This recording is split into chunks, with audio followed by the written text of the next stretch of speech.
Overnight oats are the perfect breakfast for busy mornings. Quick, healthy, and so easy to customize. You start with rolled oats, milk, and yogurt, then you add your favorite mix-ins.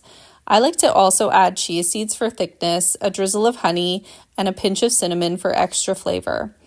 You let the oats soak overnight in the fridge, and by morning, you will have a creamy, chewy texture that is really satisfying. For flavor ideas, try mixed berry oats with fresh berries, peanut butter and banana for something rich and sweet.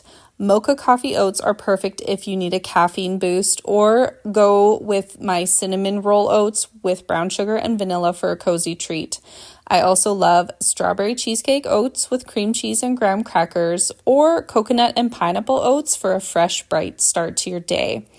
You can eat these cold, and some people sometimes like to warm them up, but generally you eat your oats cold and they're ready to go with no cooking and no mess. Get the full recipe and my free guide with 6 healthy variations on my blog at andyn.com.